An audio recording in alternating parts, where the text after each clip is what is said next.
Okay, looks like we are ready to start the policy meeting. It's February 2nd, 7:26, and we will start with any announcements or communications.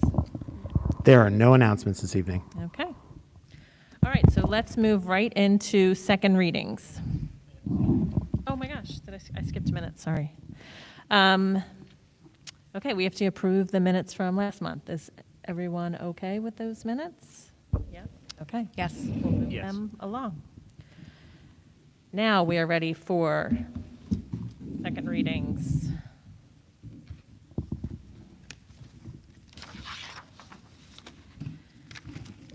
So we start off with policy 006. Should I say 6 or do I say 006? 006.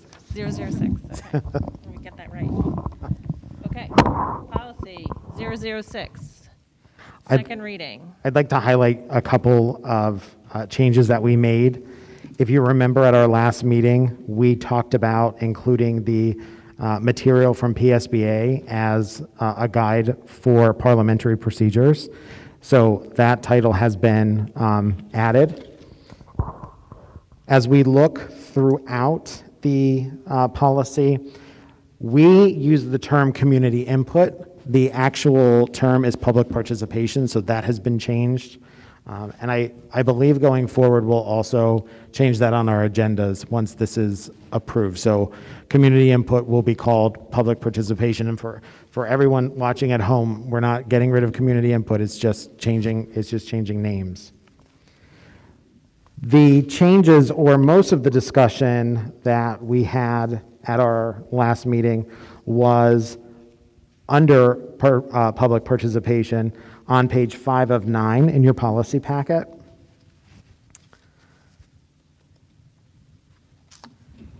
We reviewed from our solicitor things that boards may and may not do. So this list is now, I believe, set at a point where we feel comfortable that we're within our rights to ask. So speakers are asked to make their comments relative to business of the board. The whole purpose of public participation is to share your thoughts with the board or a committee about the actions that they are either taking or will take in the future. The board encourages all comments and responses to be in the spirit of civil discourse. So we always want conversations to be civil, we want conversations to be polite, and we don't want sessions to devolve into chaos. Speakers, we also added language that speakers are reminded that all public participation is recorded. We record all of our meetings. There may be folks in the audience, particularly if we have the media here, that may be recording as well. And so just a reminder will be placed in on the agenda that folks should just be careful, because some of their comments that they might be making, whether they're in the audience or whatnot, could be captured by someone recording the meeting.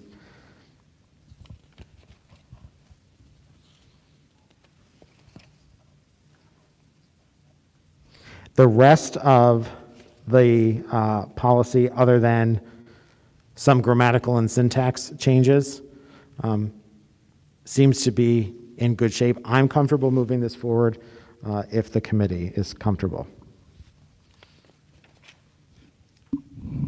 Comments, questions? I'm just looking over my notes. 1 second.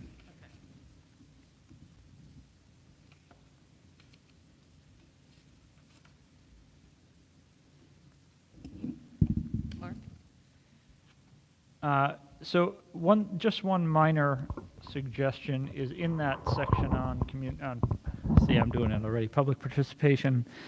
We don't have a reference section at the bottom of the policy, and there's nothing in there, and I would recommend that we do make a reference either in line with the text or at the bottom or both to whatever it is, Title 65, Section 710, to be explicit about where those rules are coming from.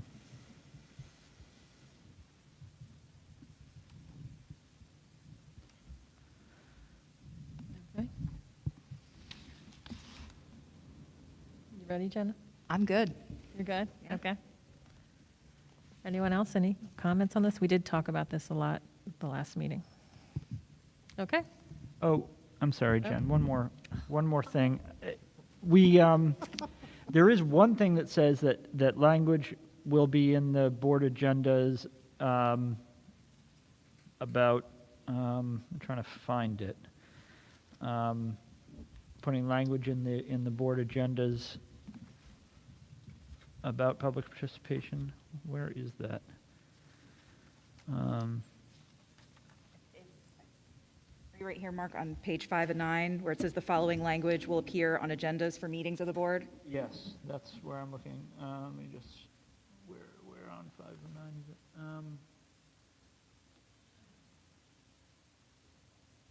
Where? Number 4 at the top of the page? Is that where you're looking, Jenna? Top of the page? Where is it? Okay, point. Oh, that, well, it doesn't say the whole thing will be, this whole thing.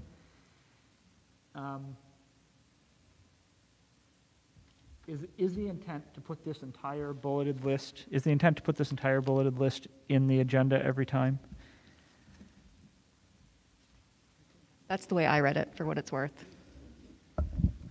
And that's what's been in the agenda since we added this part to BOG 006. Okay, because there's one thing that we do have currently in the agenda that's not in this bulleted list, which is the part at the bottom about steps of communication. And if we're going to put that in every agenda, should we either put that in this bulleted list or at least have a comment in the policy that says that shall be in our agendas? Or is it okay to have it in the agenda without having it in the policy? I don't think it matters one way or the other. I'm happy to put it here as one of the bullets. Because the steps of communication document is not dictated by policy, so it seems slightly awkward. I mean, it's a good idea to have the document. Maybe we should have a policy saying there shall be one, or at least mention it in the community relations policy, or, that's probably where it belongs. Maybe, yeah, we put it here, and when we revisit community relations next time, we can add a directive from the board to the administration to create and maintain such a document.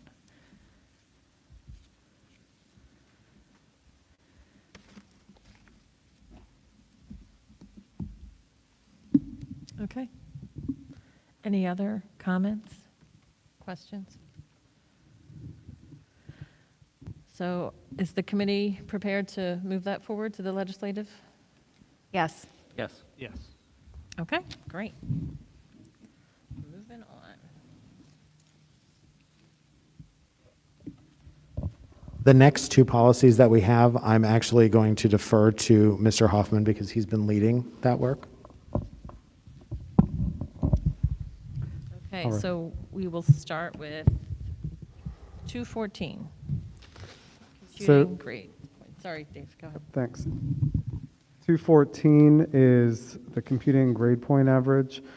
Our administration's recommendation is that we make the change from only major courses, which in terms of implementation has been defined as 1.0 classes previously without defining, but all major classes to all courses taken. For a variety of purposes, when you think about the new schedule, having 4 blocks a day for 36 weeks. So if you picture 4 marking periods of that, 16 blocks, that every block matters for that whole child representation. From a college perspective, Ms. Ward has done a lot of research over the years. One of the most common responses is that colleges are more concerned about, colleges care more about the record of coursework than your GPA out of context. Because as Dr. Yanni shared during Education Committee meeting, Abington requires 219 credits to graduate because it's a point system. We require 21 currently. Other districts require, upwards of 30 plus credits.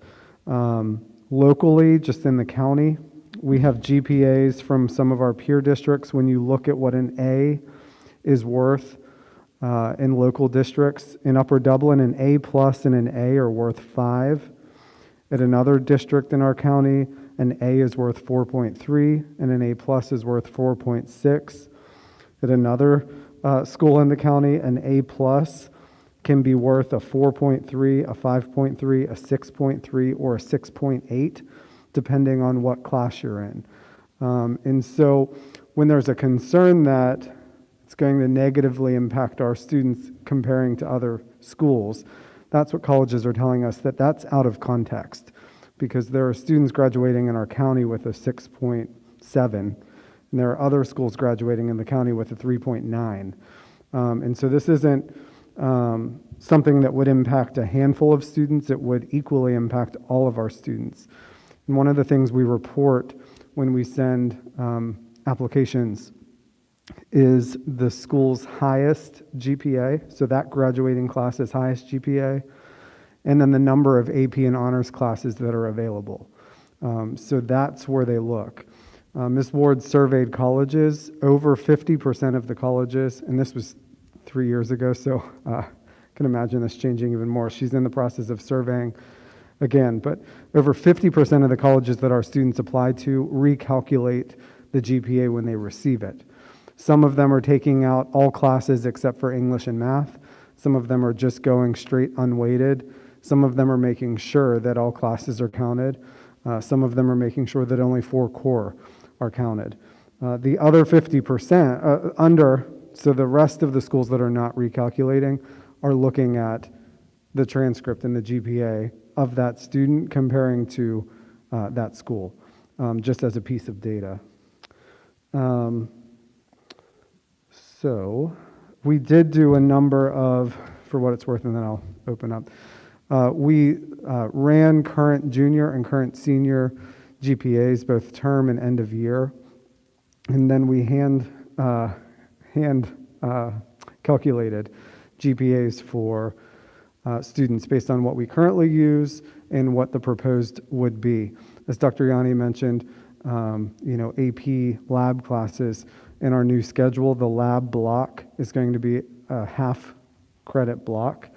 Currently, our AP lab students leave a calculus class or leave a French class because they get double booked, which is an unfortunate thing. And so they're really doing a 1.2 class for 1.0 credit.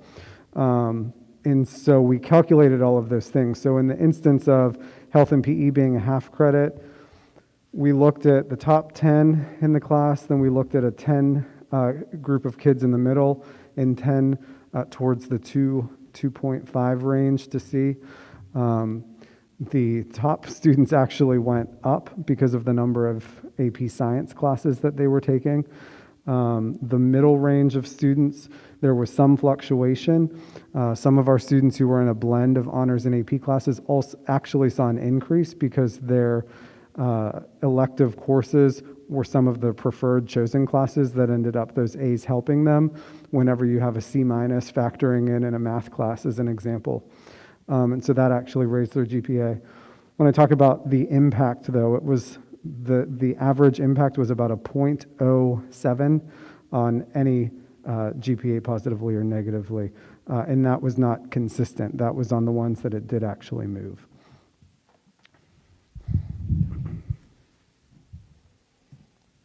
Okay. I appreciate that thorough. Sorry, I know it was a lot. I just wanted No, to it kind was of good. give No, the background. It was a very good explanation. I have a much better understanding now. Who has questions for Dave? Jenna?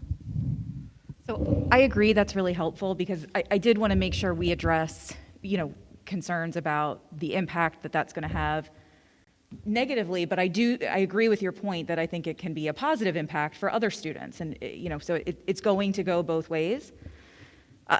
For what it's worth, my personal view is counting all courses is similar to what's done in college. So for those students going on to higher education, you don't get a gimme, at least not when I went to college, for, PE or, any of your electives. So I think it's kind of good training, for lack of a better word, in taking all of your classes seriously, whether they're your core classes or not. But I do appreciate understanding the impact, because I think that is important. We need to understand it. It sounds like in general it's minimal. So, yeah, again, very helpful data. I appreciate it. Jeff? Yeah, Mr. Hoffman, thank you very much for that context. I think that was very helpful. I think some of this discussion I may have sparked a little bit at our last meeting, and I appreciate you filling all that in. I mean, I'm with Jenna that I think this is a good change. And I know I had raised the issue about like non-core courses and things like that, and the more I reflected upon it, I don't really think that was a policy issue I was raising or even a criticism of this change, because I think the change is appropriate so that no course gets short shrift in any which way or shape in our high school. I guess the one thing that I would just ask that the administration keep tabs on is that to the extent that there's what I'll call a non-core class, that the grading rubrics or the grading standards that are used in those courses are looked at on as regular a basis as necessary, just to make sure that we have appropriate grading systems or rubrics in place in those types of classes, whether they be in the phys eds, whether they be in the arts, whether they be any place else, just because I think they may engender different types of achievement or progress for students than you would see in a core class, for example. So I think this is a good policy change on the whole. And I do agree with you, Mr. Wallach, that I would actually extend that I think that's necessary in all core classes as well, because I do think that, you know, when we say that it matters, it should matter, and we should make sure we're not rewarding, you know, tissue box creation or something to that effect. It is important to note, though, too, that these elective classes do not equal a core class. I mean, it would be half of the weight of a regular course, and so that's important. But we have been discussing some of the points that were raised. What is graded? What does participation mean? You know, when I was in health and PE back in the day, they used to make you weigh in at gym class and then multiplied how much that you were going to lift for an A or how many balls you were going to hit. That wasn't necessarily as equally accessible for all, but neither should having tennis shoes and shorts in the situation either. But I think whenever Dr. Yanni and I spoke today, that level of preparation for the experience is no different than a student being prepared to bring a report, you know, to present to their English class that day. And if they aren't prepared with their book or their report, they don't participate in their presentation that day. And so that expectation, but to your point, the rubric is attached to something greater, not the fact that they weren't prepared that day. So yes, very valid, and you have our commitment to that. Thank you very much. Mark? I appreciate those comments from both of you. I've been racking my head since last month on this issue. I really like the idea of all courses counting, all courses mattering. But you know, the example that has stuck in my head, and I think it's the one you brought up last month, Jeff, was phys ed. That I've learned since that the current phys ed grading is not based on performance. You know, so if you're completely unathletic and you simply can't shoot a basket, that's not going to negatively impact your grade. And I think that's really, really important. That continue to be the case, and I think that's what you're getting at here, not just for phys ed, but for really everything. I wanted to come up with something to put in board policy that the board is dictating that be the case, and I am completely stumped for language to put there. So I think for now, I'm comfortable with moving this forward as is, with the assumption that, with the belief that grading rubrics will be carefully considered and appropriate. I hope we don't have to come back and revisit that in the future. I mean, I don't expect to, but you know, I would love to be able to dictate it somehow. I'm totally stumped for any meaningful language that we could possibly put in there that says that, though. Not speaking to the language, Mr. Sorita, but I think also the transparency of what you learned, as you said, over the last month. Dr. Yanni and I also spoke today that just a simple practice of changing grade books and others from a line that says quiz 4 or week 3 to something that says, circumference of, calculating circumference, that there's something specific that we know. And so identifying respiratory impact could be an item there so that we are seeing that grade is specifically tied to. And I think that that's work that the high school is ready to begin working through. I think, to the point before that, into the public comment from Ed Committee, in some cases there was just that belief that it didn't matter, unfortunately. And I think that there's a lot of excitement from our teachers that it will, potentially. Andy? Mr. Hoffman, you just sort of touched this for a second. I'm curious as to what the faculty's take is as well on these changes. I mean, as a student throughout high school and college, every class I took mattered.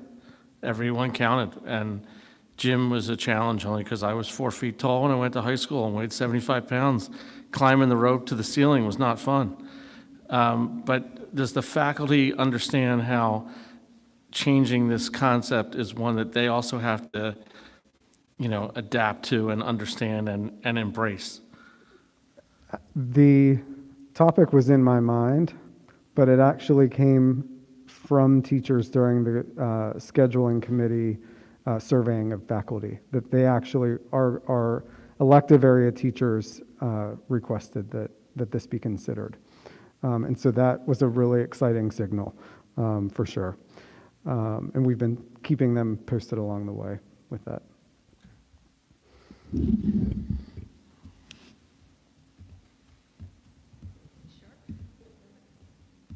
Okay. One other Jenna? thing, Okay. sorry.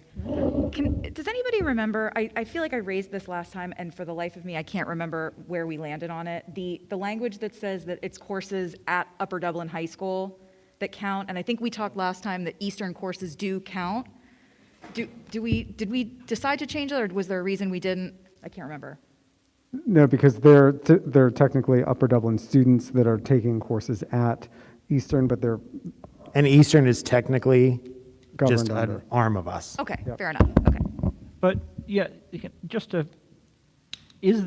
so right now it says, and this is not new language, just to be clear, it says courses taken grade 9 through 12 at Upper Dublin High School. Why even say at Upper Dublin High School? Why not just say grades 9 through 12? Or are there Because classes that students take we- between 9 and 12 that we're not counting? We don't, like, if a student takes a class at Montgomery County Community College, if they take classes at another college as summer acceleration or something else, they Okay. take that, they get the credit, they get a pass-fail, and that does not calculate into the GPA. Well, it's pass-fail, so it would already be covered as not included. But I guess if they did take a class at Monco and get a grade, we want to be sure that it's not included. Is that the purpose of having this qualifier in here? And now that I'm thinking of it, I don't know, Dr. Yanni, I'm sorry that I don't know this, but that's a good question. If a student transfers in from another school, what do we do in that case? It depends upon where in their high school career they are and what the conversion looks like. Typically, what happens is we take their existing transcript and we run it through how we develop our transcript. But I think that's going to make this language a little problematic, right? Because if they're, again, it's at Upper Dublin High School, so, The course was taken at another high school elsewhere in Pennsylvania. So then I think we can just say in a 9 through 12 high school, or in a Pennsylvania-approved high school. It's going back to my days as a guidance counselor. That's not totally true because you have out-of-state kids that come in, and you still have to evaluate their transcript. So it's not just approved, schools in Pennsylvania. How about if we say an accredited high school? And Yeah, well, then Sorry, who's because- accrediting the sorry. high school? I know. I think at this point, we know what we need to struggle with, so let's, take some time to look at the wording, because it does need to be broader, because it's not just being in Upper Dublin High School. But that would not be a substantive, is that a substantive change or no? This language is already being used. Not okay. Yeah, I think it's okay. Yeah, okay. So that,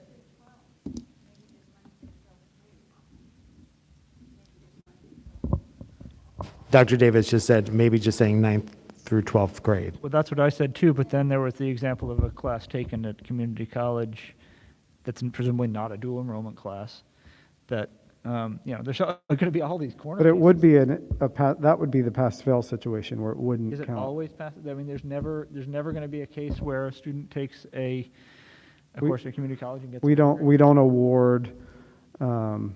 don't award Upper Dublin grades for classes that we don't teach here. What if we limited it to, it's basically at a high school, at a grade 9 through 12 school, so that, to your point, if it's a course you're taking at a university or a college, that's not a grade 9 through 12 school? Well, okay, let's let Dr. Yanni and Mr. Hoffman bring us something at the legislative meeting. You've got plenty of time before the next one. Presumably a non-substantive change, but let's just make sure we review it, Jen, at the legislative. all right. Do you have any more questions about that, Jen? No, that sounds Oh, good. Are we ready, comfortable to move this forward? Yes, Jenna? Yes. Yes. Okay, all right, so we will move that one forward. Thank you for your work on that and that excellent explanation. Okay, our next second reading is graduation requirements.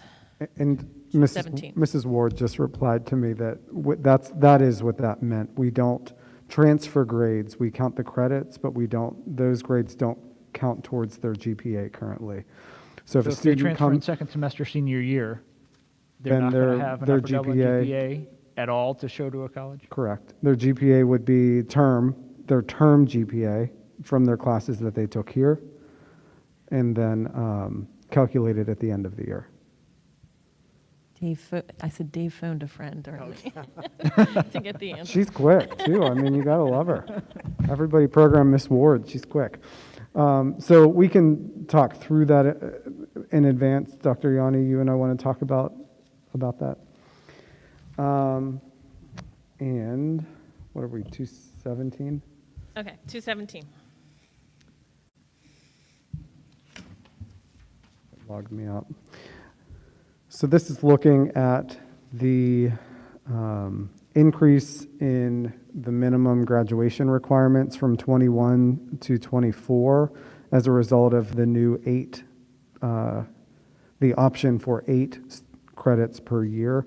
Moving forward, as a reminder, this was based on the same percentages that we use currently for 21 credits on a 7-period scale. So we did the math, moved the averages or the percentages over to the 8 credit 4-year experience for students.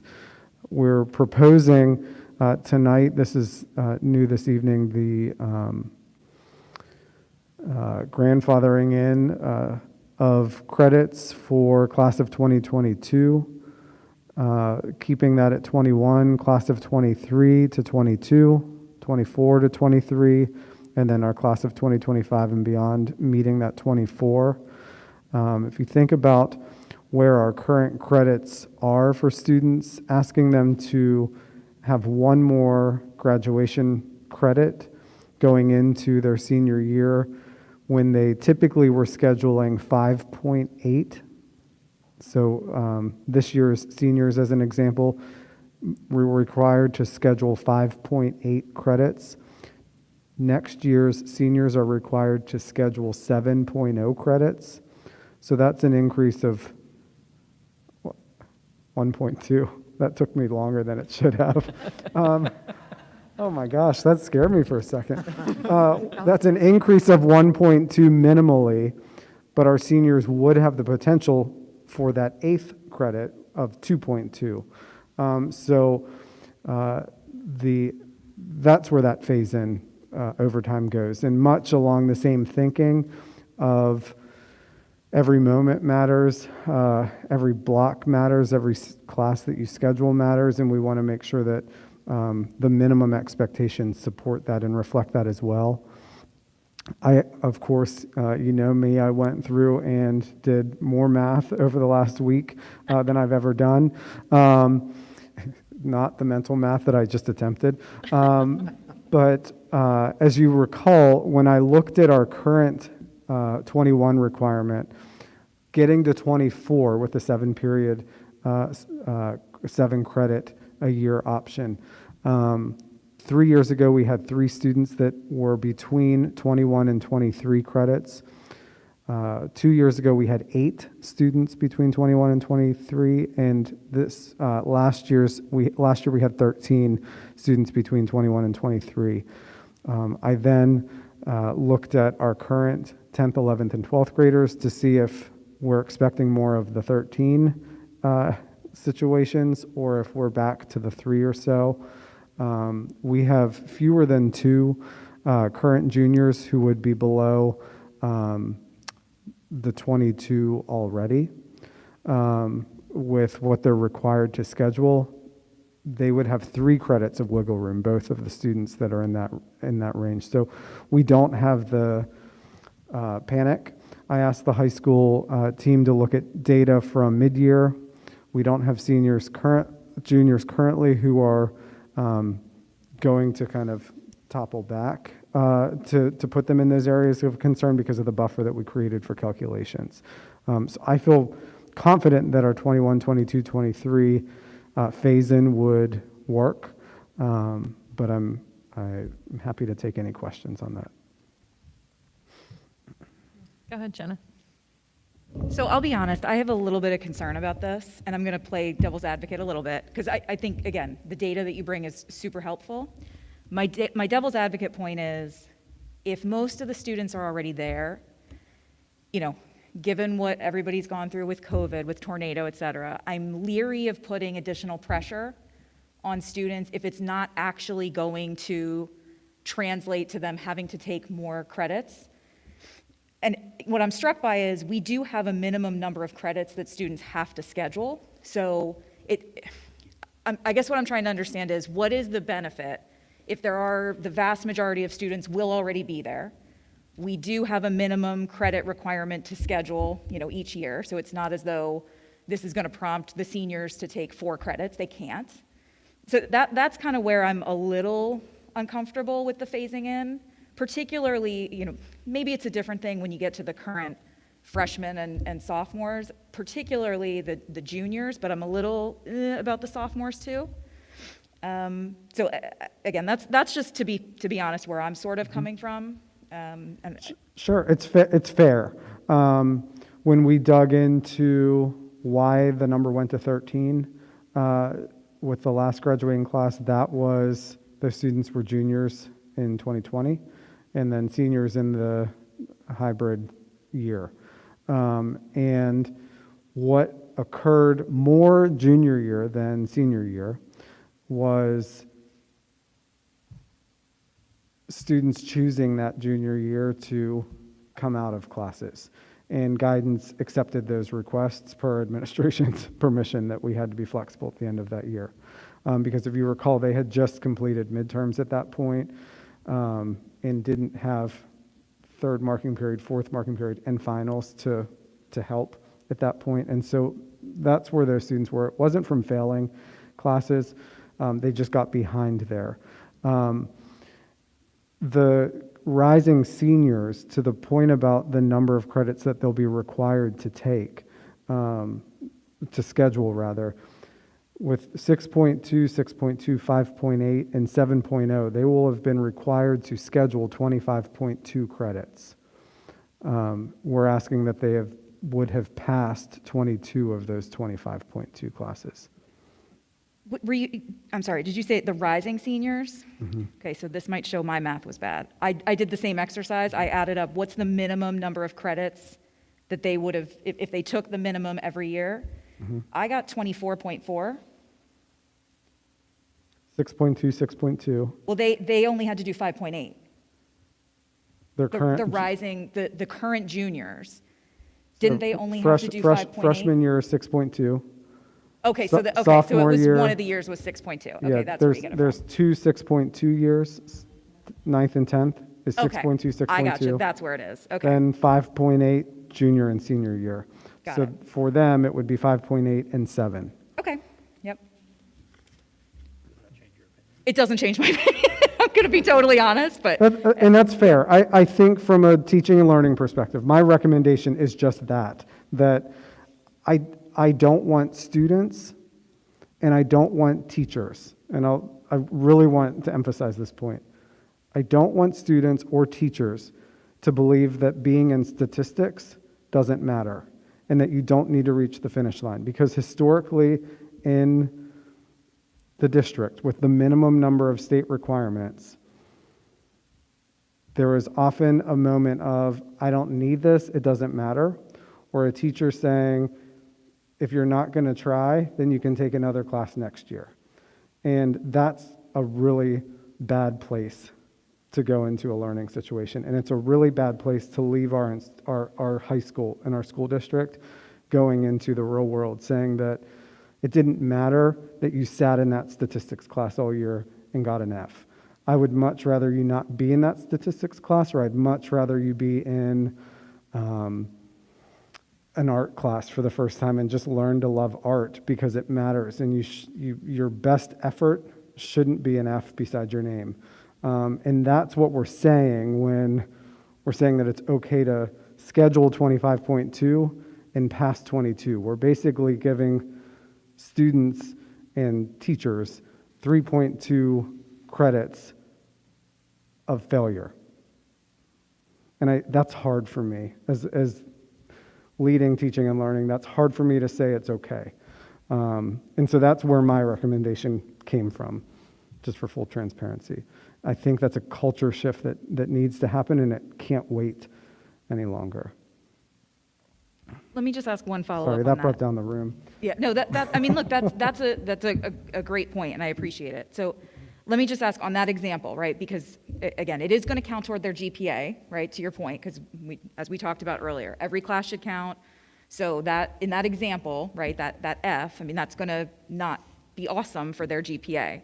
So I'd like to think that provides the motivation, and at least for students who are intending to go on to higher education. So what happens is they drop the class. They schedule the class, and then they drop the class in the add drop period.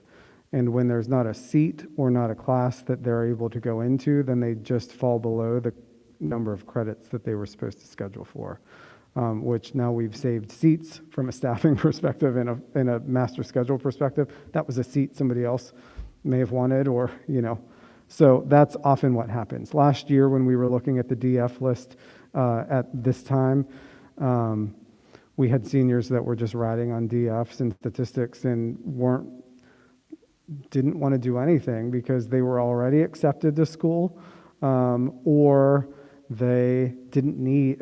If I heard one more time, I don't need statistics, I thought I was going to throw my laptop across the room, and that was just a moment where, we've reinforced that. And when we're in a mixed class, you have special education students that need that class and they're seeing their friends give up and say, I don't need that, or you don't need this. That's a mental thing. When you have 9th and 10th graders sitting in rooms with 11th and 12th graders, seeing that it doesn't matter, you can phone it in. I think it messes with people's mind. I would never expect people to go from 5 classes to 8 and not have, any breathing room and any wiggle room. I mean, in my last district, we were counting minutes to try to get to the credit. I mean, we had 0 wiggle room. And I just want to emphasize the new schedule has office hours, 30 minutes of office hours every single day for students to meet with their teachers, to keep them engaged. They have, the ability to have half-year or full-year study halls to support some of that while still maintaining that 7 credit minimum. Andy? I just want to follow up on what Mr. Hoffman just said. And I think that when you drive past our high school, we have a placard outside, an electronic sign, and it says we're inspiring excellence. And I think the message with what I see here in terms of increasing the credits to graduation is that that's what we're supposed to be doing. We're not supposed to be talking about how to make things more convenient. We're supposed to be inspiring them to learn and asking them to take on a bit more of rigor in their schedule, a bit more of credit, make sure that every class counts, and have that be the message from the school board, the administration, the teachers, the staff, support staff. That's what this is supposed to be about. This is not supposed to be a gimme. You know, they are going to go out into the real world where they don't get a free pass. You know, you don't get a project done for a boss, that can cost you a job. And I think that instituting this is the right mindset if we're really about inspiring excellence and not just about moving them through the system. Thank you. And we do, to emphasize that point, that we do have, we're talking about the 7 credit requirement. There is that 8th credit that is still an option for people. There's still wiggle room. You know, when there is a situation that I need to take a breather, when there is that situation, we talked homebound in education committee, when you need to reduce some of your course load or take a lighter course load at some point, the beauty of our new schedule with some semester options also allows for that. I can take a break out of this course and pick up an elective in the spring, hopefully when things pick up. I mean, right now we don't have that option. You know, kids either need to struggle through the year for that course or drop it altogether. The semester will help us on those moments when I need to catch my breath or, you know, build around there.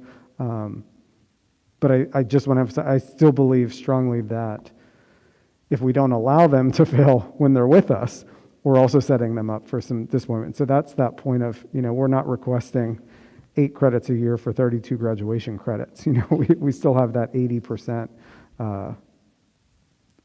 pass to requirement.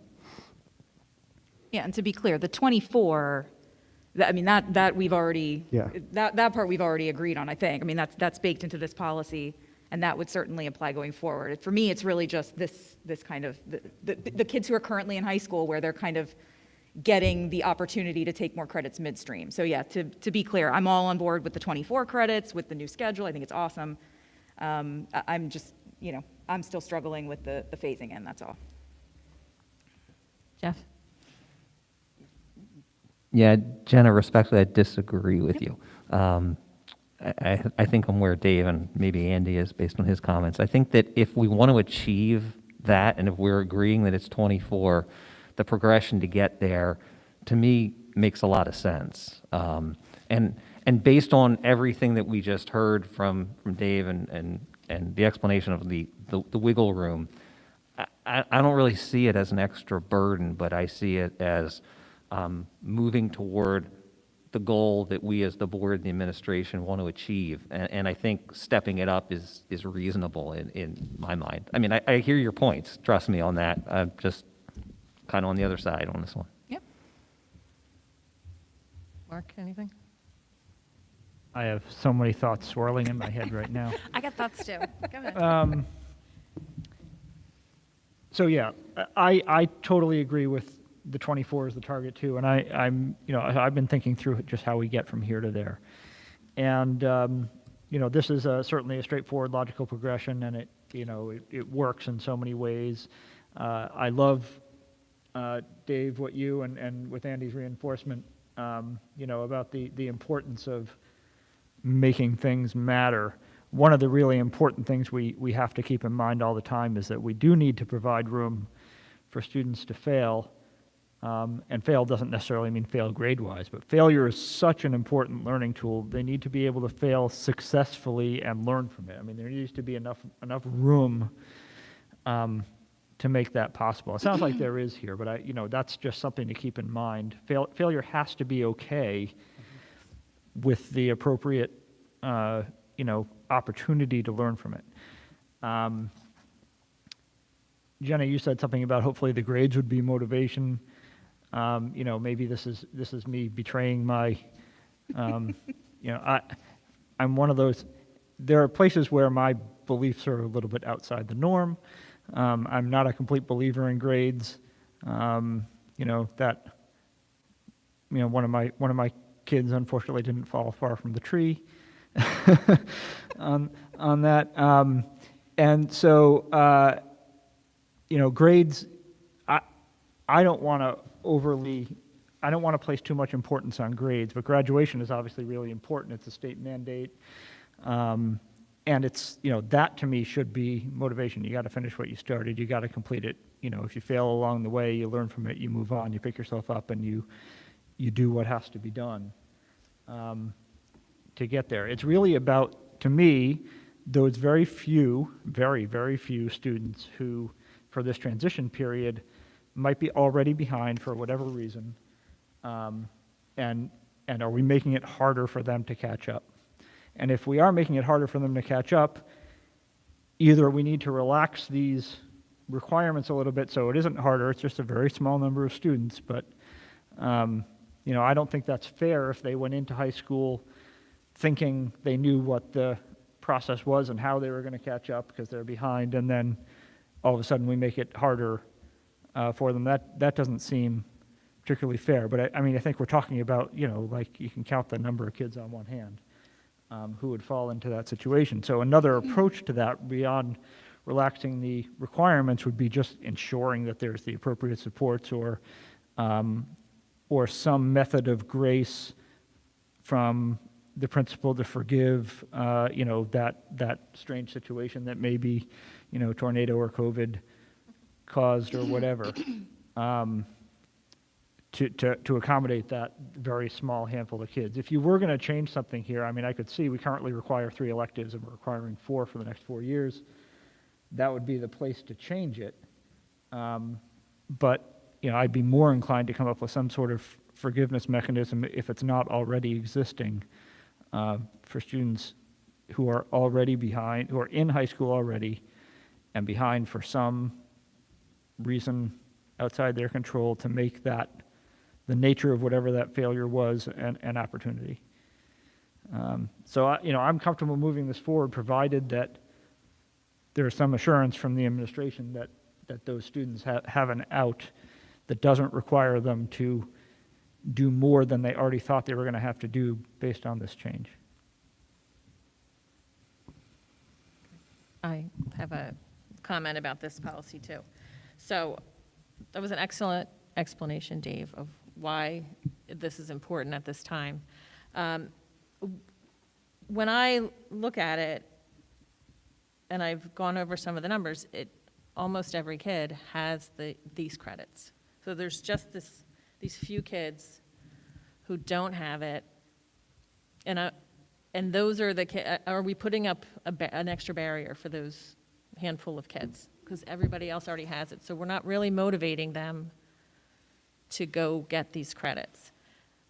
So that's my concern, and maybe this is a policy, you know, it's looking at the student body right now, it's January, February, things could change. So is there, another thing I would be open to is if we pass this, or move this policy forward, can we revisit it at the end of the school year and see, make sure we don't have a year like we had in 2020 where there's going to be 13 kids, and make sure that we know those kids that are struggling to get the credits have an avenue to get those credits. That's my comment. Anyone else want to comment? I just want to follow up on what Mark just said, and I think it's important. If we know who the students are that are quote-unquote behind or having a difficult time getting the credits, then the issue is support. I mean, the policy is what I think is one that makes sense. So, but if we have 2, 6, 8, whatever the number is, and we know who they are, then we need to make sure administratively that we're supporting them and finding an avenue for them to be successful so that they can achieve what they need to achieve. I mean, you used a phrase like opt out. I don't remember what's towards the end of it where you said give him an out. It's not about giving him an out. It's about getting him over the finish line successfully, and that to me is supportive, not giving them an off ramp to say, well, I'm off. So I think if the administration understands that and can identify those kids, then I think we're in a good footing. And I do think the current class of 2023, doing the math of where they're coming into, we had no one that would be in that bubble range of where I looked at the similar spots of where there's 3 years ago, 2 years ago, 1 year ago class was, the last three graduating. I looked at where they came into this year. We had 0 at that range coming in. And with the new schedule, they'll have 3.2 additional credits that they'll be able to take wiggle room wise. And so leaving it at 21 would be 4, which would be half of their schedule would be not required for next year. So we did look at that, but absolutely to that point, I think whether it's 21 or 31, we look at each individual kid and make sure that they hit Upper Dublin's finish line, as we walk into the stadium as a class. So for sure. So, So where does that leave us? okay, what is the process if we want to revisit this in June? Is it a school board request? Is it a, So if we move it forward with the request to review it again in June, we would just add it to our June agenda. And I think we would add it not only here, but probably at Ed Committee as well, so that we could sort of illustrate whatever the numbers are. If the number's still 0, if the number's whatever, I think we would add that to Ed Committee as well. For Ed Committee, more of that process, right? I mean, we talk about the assessment piece and what we do for interventions, remediations, et cetera. So when we have information in front of us, let's make that process transparent. So what are we doing? What does it look like, and how did we adjust? And I think to the point about whether we're calling it a forgiveness mechanism or we're putting instructions in place, we just, or the board just approved on Monday night the promotion and retention policy. And I know that's not directly applicable here, but in that policy, we put language that we would basically do whatever we needed to do to help kids be successful. So I think Dave and I, when we meet with principals and we're looking at kids that aren't meeting the mark, the questions are, what are we doing to close the gaps? Or what are we doing to make sure that the student doesn't fall even further behind, so that we are making sure that they get the support? so Jenna and Mark, I mean, we know Jeff was pretty clear. Jenna and Mark, how do you feel about the June? I'm comfortable with that because, I mean, again, it doesn't matter for, well, this year's seniors are sticking with 21. So kids this year, the requirement's not changing. I like the idea of coming back and looking at the data in June. So far, like we're sitting here right now, right? The data for the current juniors looks good. That could change. I think we have a couple students in the sophomore range who could be at risk, but there's a good runway. So I actually really like that idea of bringing it back in June, seeing how the data looks. Because again, my only concern is I just don't want these kids to, forgive the expression, get left behind, because we're changing the rules midstream. But I totally agree with, at the same time, we want to move toward 24 and push kids. So I'm really just trying to balance those two, and I think that's a good compromise to see where the data sits at the end of this school year for the kids going in next year. Mark? I'm comfortable moving it ahead as is. Like I said, and it's fine to do it at the June meeting to look at the actual data going into the next couple of years. And we can talk about there at an education committee meeting what the tools are to help those, whatever the small number is at that point, and what exactly their situations are.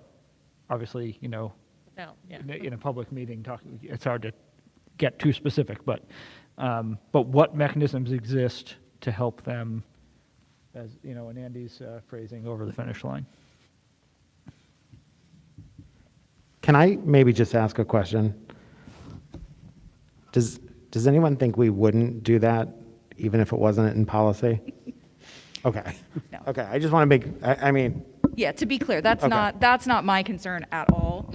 But, there could be students where if they get too far behind, I mean, there's only so much you can do depending on how far behind they are. And so I'm literally asking myself the question, if you can't figure out a solution, are we truly going to deny graduation to a, one of these students kind of already in the high school because they're a credit or two behind? So, and if I can add one more piece to that, it just came up. Mr. Schultz and I spoke today with our high school principal hats on, and I referred to him, shared with him a story of a student that I had in my office my last year in my last district, where he was taking a class on Edgeseer through Penn College on home inspections. It was and it ended up being that one credit elective. He took it during lunch in my office to get him to that finish line. And, Bob's like, oh my gosh, we've had kids over the years that we've had to do a Montco class, an Edgeseer class.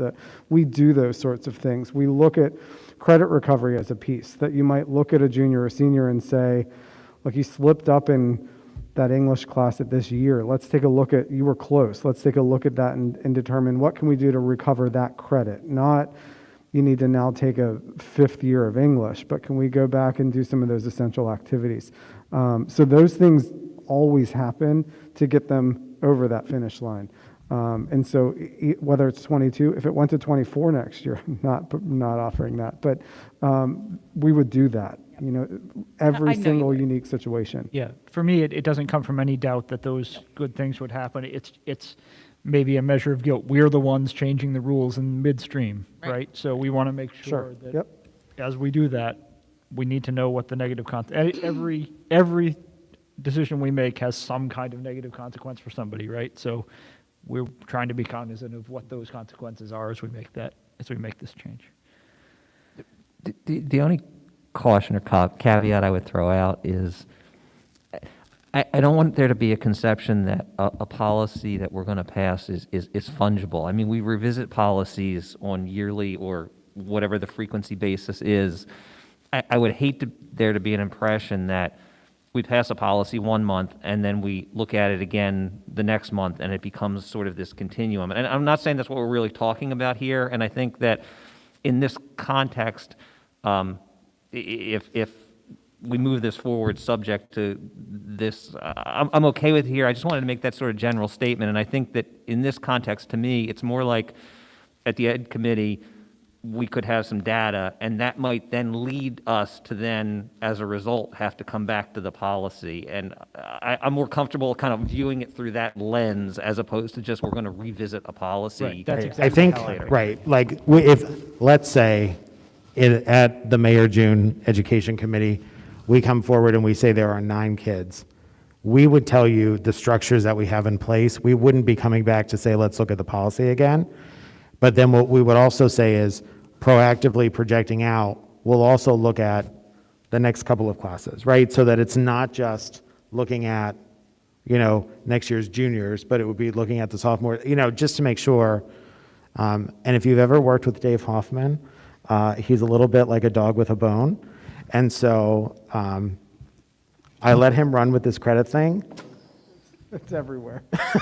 I carry these Post-it notes. I think at this point, when Bob Schultz sees Dave's car, Bob tries to pretend he's not in the building.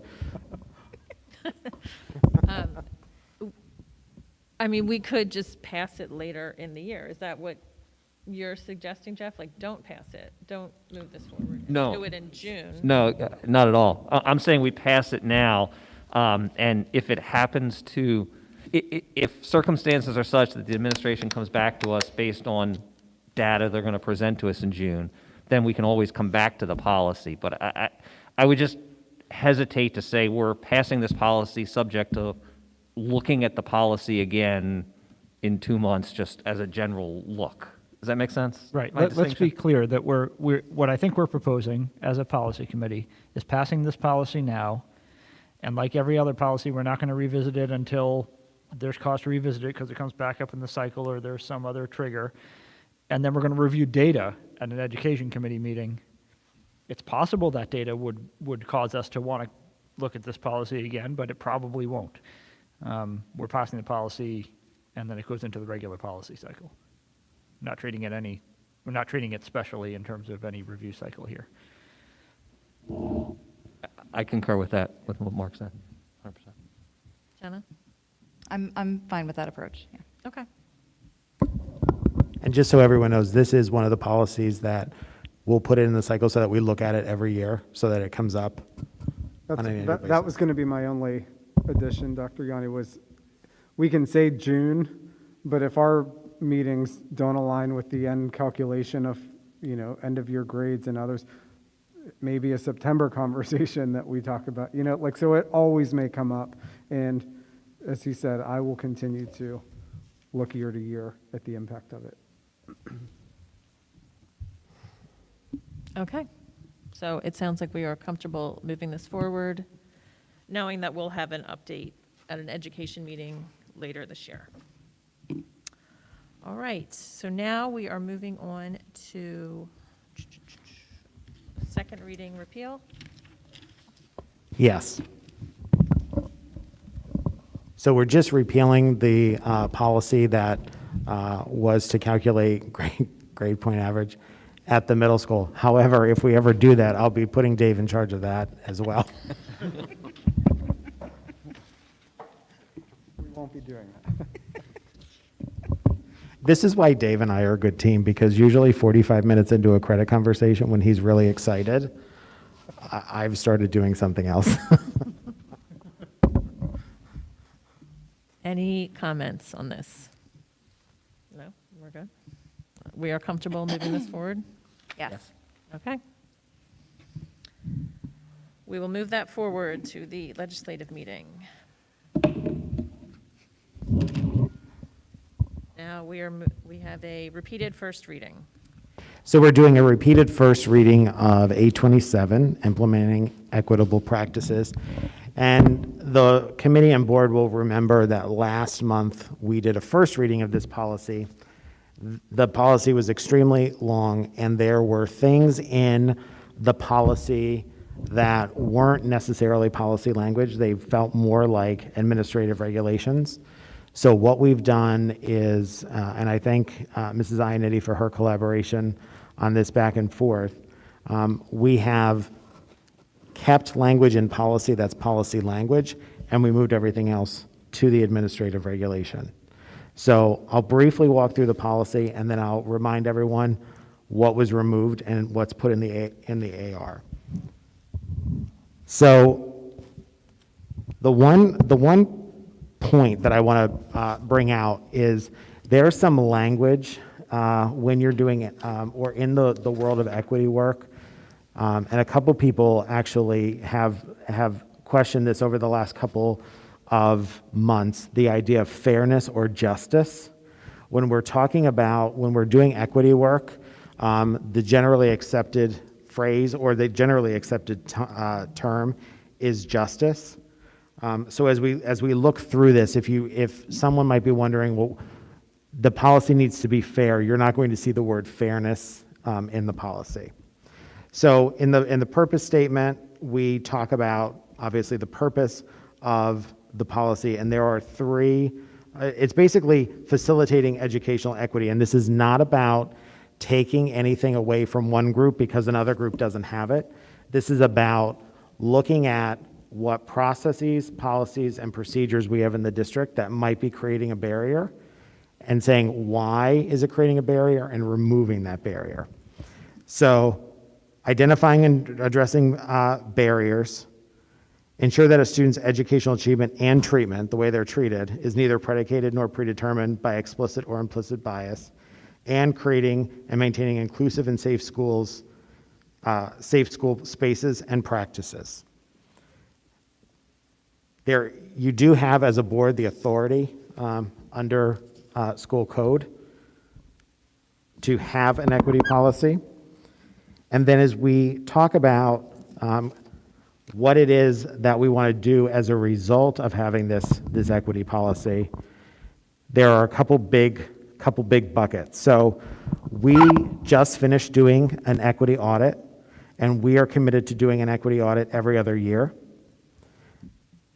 There will be an equity action plan. So we already have, if you look on our website, we have an equity plan, an overview. It's very basic, but it is there. That will become more robust over time. And then provide an educational equity update to the board and to the community that really highlights and captures what we've done to implement equitable practices. There's language about staff, district curriculum, and professional learning plans. And then also the piece about workplace diversity and how we work to recruit and retain highly qualified staff that is reflective of our student body. What we took out of the policy and moved to the AR, are all of the definitions. If anyone remembers, there were 20 of them. In the AR, it goes through what specifically would be in the educational equity update. Those are things that our administration is committed to doing, whether we have this policy or not. Talking about disaggregating data, looking at how students are performing, and not just what students are performing or demonstrating the least performance, but what groups of kids are not meeting the year's worth of growth in a year's time expectation. So this is really, really encompassing looking at every group of students. And that's something that the board has graciously allowed us to contract with Dr. Betty Webb. That's the focus of our leadership work with her, to make sure that we're being very intentional about our actions when kids are not making a year's worth of growth in a year's time. So I think I have a comfort level with where this policy is now. I think it's much more streamlined. I think it makes sense. And as Mr. Sirota says, policy language should just tell people what to do. You say it more flowery than I am, but basically that, right? Right. I like this a lot better. Yeah, I mean, policy is for the purpose of the board specifying what needs to be done, what we're directing the administration to do, and this does that. It is much better from that point of view than it was last month, so I appreciate those changes. Any comments on this? I also like it a lot better now. I had, in fairness, some questions about some of that language that you clarified, Dr. Yanni, about justice and fairness, and so that's really helpful for me. I think my only comment, and it's truly, I can go either way on it, is there's, in the purpose section, there's, what is it? It's the second two sentences in the first paragraph. They felt a little out of place to me for purpose, but again, I'm not going to die on that hill. Why don't you let me, because this is another first read. When I read your comment earlier, Yeah.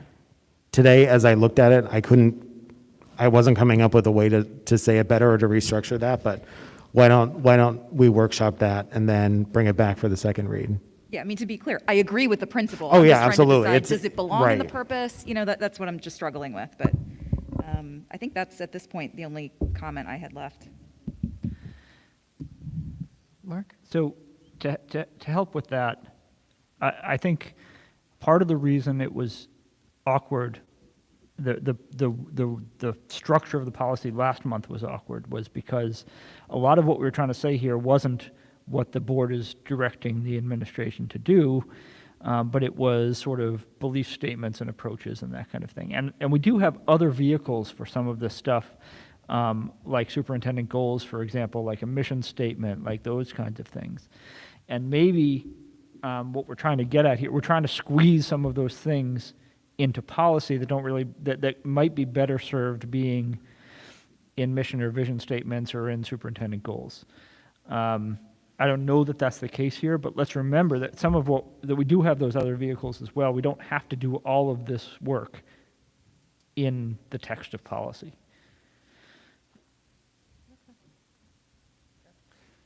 Yeah, I agree. I like this a lot better, and thank you to everybody that worked to get into its current form.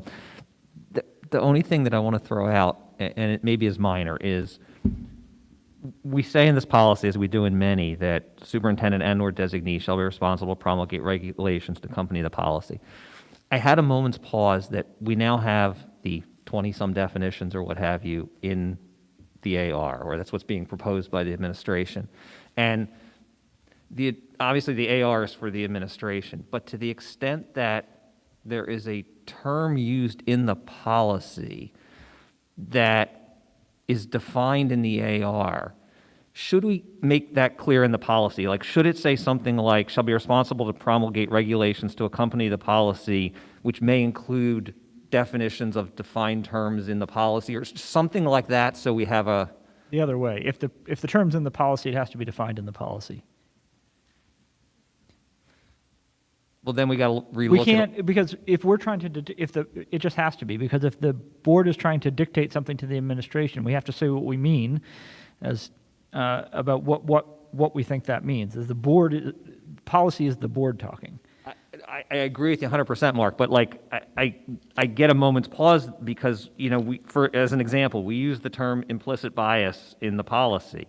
I mean, and then it's got now a definition in the AR, and have we created a disconnect or created an unclarity? I think that's a thing that has to be fixed. We So- either don't use the term in the policy, or we define it in the policy, but we can't say implicit bias and then say we're delegating the responsibility to define implicit bias to the administration. Correct. Right, I agree with that. I think we also don't have to define generally understood terms. Okay. So I think for the purposes of this policy, and I'll go back and look, but I think we should define what we mean by equitable practices so that it's clear that we're not taking something away from one group to give it to another, that we're trying to level the playing field.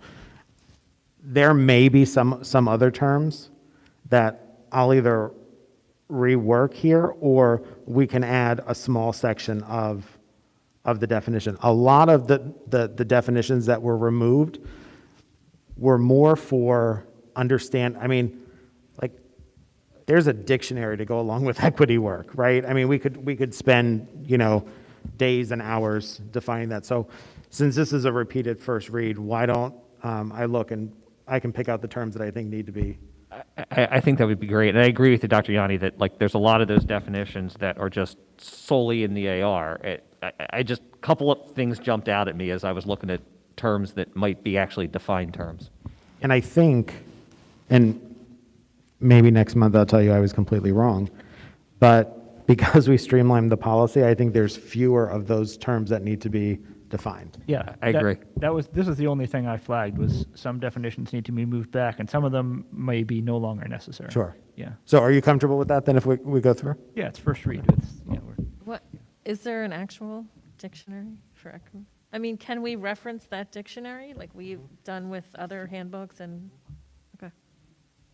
That's not a bad idea. So it's not just us making up these terms, but we're referencing a recognized authority for this work. One thing I wanted to point out that I really appreciate in this version is where you talk about identifying students who are not making a year's worth of growth. So that is, I think, an excellent way to define the equity work. You know, identifying not by, you know, physical characteristics or anything, but by who's not getting their year's worth of growth. Do we not have that growth requirement in some other policy somewhere? Or is it only in goals? It's implied, it's not specifically stated. Yeah. Yeah. I was sure that we had it, and so I was going on a hunt, and then I forgot that we have the meta search in board docs that I could have just searched for the terms, but yeah, we don't have it explicitly. I did flag it for a couple policies as they come back up in review that we should probably be more explicit about it in a few policies, 2 or 3. And Dr. Yanni, just as you mentioned, what administration does, that concept is coming in, so the 100% reading, 100% math strategic goals, we're working on that language of 1 year's growth going into that, because we often have students coming in on grade level, and we celebrate that, we need to make sure they're progressing beyond that each year. So that'll also be part of the administrative work. Teach. Yeah, I think I need a little clarification because I'm a little confused about the beginning to talking about equity and individual students. Then there's a reference to groups. And then when we say in delegation of responsibility, it's very specific to which groups of students. Is that intentional that it's groups of students, or should it be which students? Because to me, there's a little bit of both in there. And I'm not sure if that's intentional or not. I think it's a little bit of both, right? So when we disaggregate data, we're looking at groups, but if there are anomalies in that, in groups and outliers, then we do look at individual kids. So I do think it's a little bit of both. That's a good point, though, as a lens to look at this through. Right. We're directing sort of broad, big picture approaches here, and individuals, obviously individual students are important, and I don't mean to diminish that in any way, but that's not the purpose of this policy to address concerns of individual students. This is to address structural sorts of concerns. Right, and that's how I took the responsibility of it. Then earlier on it says based on each student individual or each individual student's needs. Is that in conflict? Where's the individual language? The It's third purpose. line about halfway line across the under page. purpose. It says, Purpose, okay. To be honest, I often sort of skip through the purpose because it's not really the policy, it's sort of the plain English summary of the policy. Okay. oh my gosh, did he really just say that? Because how many times do we talk about purpose statements? I mean, I'm sorry, I'm getting a little punchy because it's almost 9 o'clock at night, but we have spent sometimes hours. No, I say that with love and respect, Mr. Serrano. Well, I mean, if there's sort of policy language in the purpose, I encourage us to move it. But I think taking the word individual out, I think is a good idea. And I didn't mean any disrespect, Mr. Serrano. I know. Okay. So any more comments on this? Anyone comfortable moving it forward? Yes. Yes. Okay, we will move that one forward.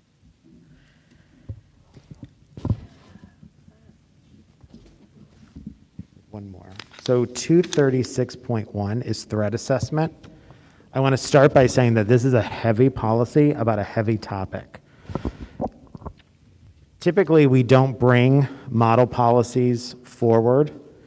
This policy was worked on by two agencies, PSBA and PASA, so School Boards Association and Association of School Administrators. As you look through this policy, you will see that there are probably more citations and references to the statute than in any other policy that we look at. So what I'd like to do tonight is get the general impressions from the committee, and then I'll take those general impressions that you have, I'll take it back and workshop it. This is one that I don't know when we bring it back next month. I don't know if we'll be ready for a second read on this. It's a lengthy policy, but on the other hand, so much of it is grounded in statute. I don't want to change too much, especially, I'm leery of changing anything when there's the citation there. Okay. Comments, anyone? Mark? When policies like this, which are really meant to reflect statute, come through, and I know that I sometimes express a bias against these policies that come from outside, but this is, Title IX policies were another example of this kind of thing that I think we have to pretty much go with it as is. It's wisest to go with it as is. The only thing I would do is the thing we often do on these model policies when they come in, is try to sort of suss out what of it is board statement and which of it is administration statement, what goes in policy, what goes in AR. But other than that, I think as I read it, there are things that surprise me, but I don't think I'm comfortable in going our own path here. I think it's more important to stick with the general structure here. So when I first saw this model policy, it was before I went to the training to set up the threat assessment teams. And I thought, well, there's no way all of this is really part of what we have to do. And this is an it's an important process. I don't want anyone to think that I'm saying that this isn't it, but it is a labor-intensive process, and we are lucky in our district that we do not deal with these significant issues a lot. But I also know of some districts where some of what they did by trying not to adopt the policy and still do this with sans policy, they're right now mired in court. So I think, did you want to bring up the point about defining safety? Yeah, so, Or threat, I'm sorry? yeah, I mean, I read this policy at least twice, and it's long. We use that same definition of threat repeatedly about it's, to the students themselves, to the student themselves, to other students, to their facilities, to staff, et cetera, et cetera. And it might help condense it a little bit if we defined that as a threat and then used that defined term throughout. That was one thought. I mean, it's in there, gosh, it might be 10 times. I don't know. Right, and I think that alone will work to streamline the policy a little bit. So I added it there between individualized management plan and threat assessment, just so that we don't, when we say threat, we don't have to then explain what it is time and again. Yeah, I think that will help. I'm a lawyer, so I went and I looked at the main statute that kind of created this new law. It's super dense. So one question I had about a policy like this that is, again, so mired in law, do we consult with the solicitor on this? Because, I mean, again, I can read the statute. I'm a lawyer. Anybody can read it. You don't have to be a lawyer to read it. But this is not my area. And to make sure that we are, in fact, covering all the things in the right way in here to address this new legislation, that was a thought I had. Typically, prior to like a meeting like this, with the policy like this, Ed and I will sit down or have a Google Meet to go over, just so that I have a comfort level bringing it forth that we don't have some glaring gap. And then also, just so everyone knows, our solicitor reviews all of our agendas. So there are times that, Ed will call or email and say, I looked at policy such and such, remember to XYZ, and we put that in. So, but this is one that we specifically went over. Okay.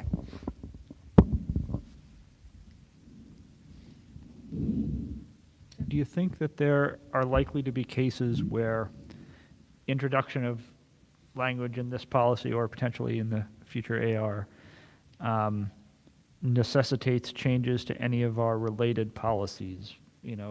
Bullying, the Title IX policies, any of the other violence weapons, et cetera, any of those?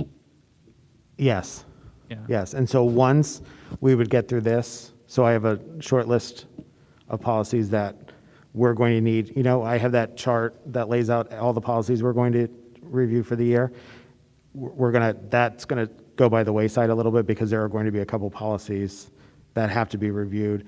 I don't think they're going to be long reviews, but I think it's worth reviewing them to make sure that we're not missing anything.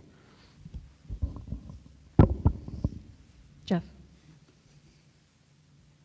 On the point of all the footnotes in the statutes, I know this is a very hyper-technical point, but at the very end, there's a reference to the Pennsylvania Commission on Crime and Delinquency Model K-12 Threat Assessment Procedures and Guidelines. I took a couple words out of it. And I'm just kind of curious, before we put that into policy, since it's not a statute, we should probably take a look at it. Maybe you already have, Dr. Yanni. I'm just not familiar with it. So. Right. So, full disclosure, I don't put those end notes there. They I come know, with but the I meant if we adopt this policy with that there. That was the training manual. Oh, it was. Okay. Yeah. Okay. Yeah. Wow. Because that, I mean, honestly, that's the first time I think I've seen that in an endnote to a policy, because typically it's just the statute numbers and references. It's not an actual document. And I find it interesting because they're like those catch-alls in the end in the form. I mean, they've got like 20 USC 1400 at SAC, which is a volume. It's a tome. And they're saying, you know, you might cite to that whole thing. So I just want to make sure we kind of had a handle on what all that stuff was. So I'm fine moving forward. Trust me.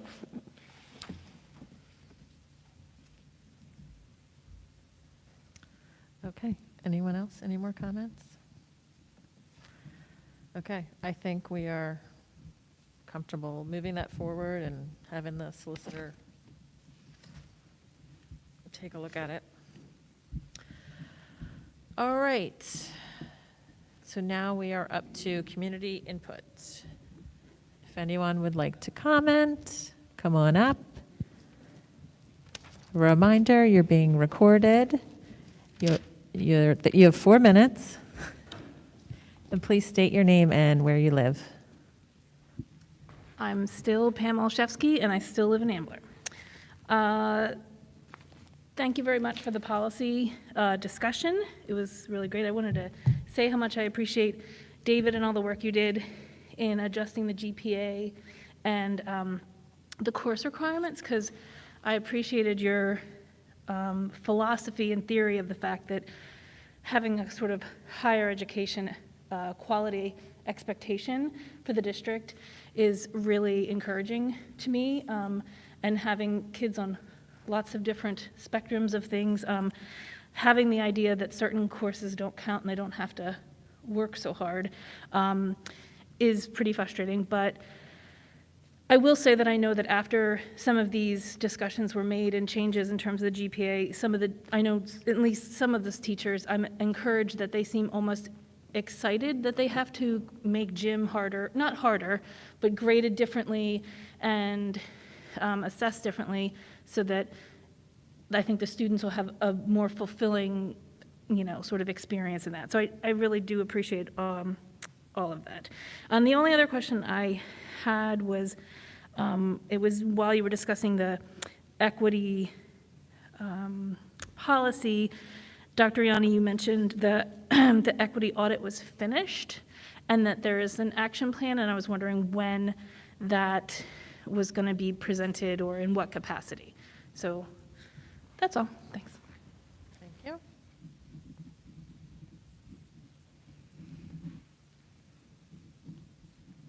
Ginny Vitella, still an Ambler.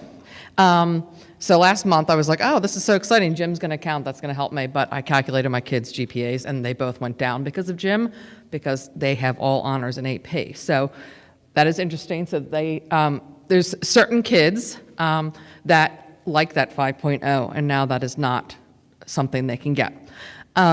So to look at it from a different standpoint, and having an 11th grader, which I know some people on the board also do, I looked up this academic plan progress thing on his, Infinite Campus, and it says like he has taken no electives, and because he's taken full credit classes almost throughout except for gym. So actually he needs 3 electives. So I wonder if that's going to negatively impact him his senior year to not take a 5-credit AP class, which his intention is, because he's over on everything else and he's 3 credits short on that. That's what it looks like to me. I might be reading it wrong. So maybe going over one of these little charts with somebody on the flip end. And so then I wonder if, because of that, if someone is deciding whether to take an AP and honors course, would they then, now that the other courses are included, think, oh, well, I don't need to take that and push myself, because it'll be harder to get an A in there than it would be to get it in an elective sort of course. So I just wonder if on the flip end, if that might hurt or help something. And I also think that there's people that are looking to take like chemistry at Monco, so I guess that grade that's what you're talking about. If someone takes a class because they don't want to take it here at Upper Dublin, that grade does not count in their GPA, right? And also there's some kids, it seems that they take math, like we no longer offer that, like they get beyond the math that we offer here, beyond the ABC Calc class. So does that grade, that doesn't seem to make sense that grade from another school, because we don't offer it, wouldn't count in their GPA. So more of that, and I know it's going to keep going, but anyway, just things to think about, I guess. And as far as the equitable practices policy, it's really trimmed down, but I think it still is very wordy. That purpose seems to kind of repeat itself, and almost after the first sentence, the rest of the sentences is like, it's just almost not needed, it seems. And I wonder, under the experience in the least achievement, because I wonder if that's almost not equitable. For those, maybe there's someone that's not low achieving, but aren't achieving to the best of their ability. So I wonder if that should be reworded a little bit, because that just looks like we're only looking at those that aren't achieving well, and we're, I guess, assuming it's because of equitable situation versus someone who might not achieve as high as they could for whatever reason. I don't know. And then the next sentence with that, with the employees shall receive supports of cultural proficiency, blah, blah, blah. I don't know why what the employees are doing are part of this, and that it seems like that's all repeated again under the district's professional learning plans. So I still think there's still clunkiness in there, or repetitive information, or stuff that might not belong in that policy. Because it's just kind of repeating, and it kind of gets too in the weeds of what a teacher needs to do, and not necessarily what the board is telling the administration to do. So that's it. Thank you.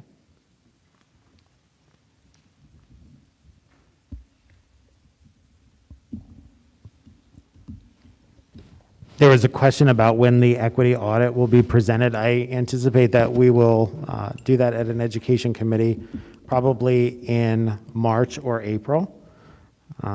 What's on the website right now is our equity and empowerment plan that we did internally in 2021.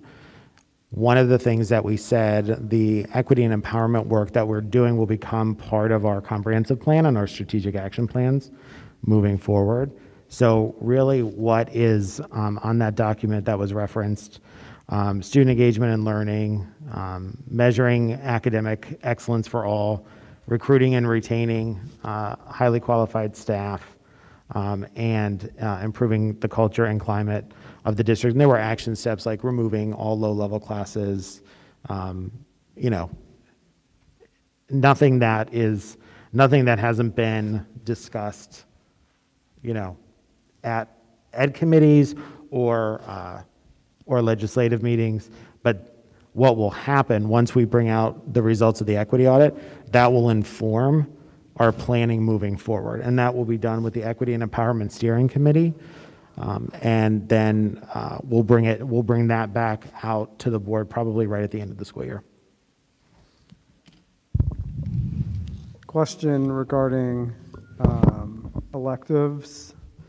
Any classes that are taken, so when academic planning is processed in Infinite Campus, there's a delay. So if you take 4 math classes, that 4th math class becomes an elective because we require 3. If you take 5 science classes, those last 2 become electives because there were 5 instead of 3. So that he's good to graduate. And I think we should find out how many students are beyond APBC. We can find that out from Ms. Ward. Right, it's not just how many, but I think that is a question. When students do, I don't know if this is only a math thing, but math is so progressive, it may be only a math thing. But years ago we had a Calc 3, we don't offer that anymore. My student was one of those who took BC in junior year and then took stat because that's what was left. I would be curious how often that happens, and what for those kids who do want to move on and take differential equations or linear algebra or something like that, to move ahead in math, in advanced math, more advanced than stat. I mean, if they take it at a community college, it sounds like that's not going to count toward their GPA, but they're still going to get the credit. Is that Correct. That's current process. But I will say that next week at Professional Learning. Staff will be hearing an update on the curriculum review cycle process that we've been presenting at Ed Committee and others. And all departments are going to be doing an audit of their courses, a first-year audit in June. And I think that that's going to help us when we look at the new schedule, really being able to, it's been far and few students that get past that BC situation, or some students that drop before that BC situation because they don't want just that class. So I think that's a good opportunity for us to say, what are kids taking outside and how can we start to offer some additional options to students in our buildings? So that process will hopefully help as we look at the new schedule. I have a quick question. I may be a little bit in the weeds here, but it was along what you said before about if you take that extra year of math, that counts as your electives. So is there a place where parents and students can look to figure out what is counting towards that? So say, for example, foreign language, I assume that's humanities, but like if I really wanted to double check and see. So you can look in the academic planner for Infinite Campus, I believe is where you would see that. In Infinite Campus? Yep, in Infinite Campus, the academic planner. That's what I use. I wasn't sure if it was the same. So you can see where those credits are and where they'd fall down to. In the program of studies, on the tools that students are using, you can see what courses count for what elective area. I think maybe having guidance put together a 30-second video on using the Program. planner Yep. in Infinite Campus would be a good, prudent move. And that way, you know, it can be on the website and families might I think look at it. it's for those full year classes is where it gets a little tricky. Could we actually add it to the program of studies? You know, when there's the course descriptions, could we say, like, have a code that says STEM, humanities, like, because that's That was the plan. okay. But there was only, you know, you all asked a few months ago, is this too much all at once? And I was like, no, we got this. That was where I was like, let's just wait. So there's a master list of those, but our goal moving forward is to have that right beside each class title. Perfect. Yeah, Yep. that's kind of where I was looking for Yeah. it. So that'd be excellent. Okay. I have one more. I appreciate the reminder from the comment. It was a comment I actually made last month, I believe, in A27 Equitable Practices about the experiencing the least achievement. It's right in the first sentence under delegation of responsibility. And I'm curious whether those, you know, that sort of standardized equity definitions would think that those experiencing the least achievement is really what we mean by that. I suspect it isn't.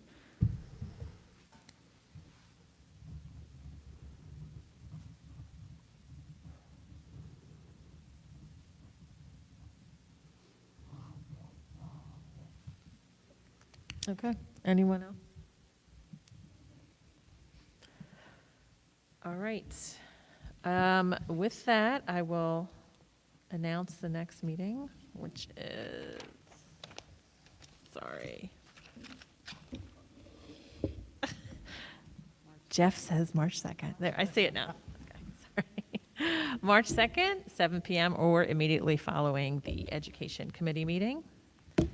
And we are adjourned. Thank you.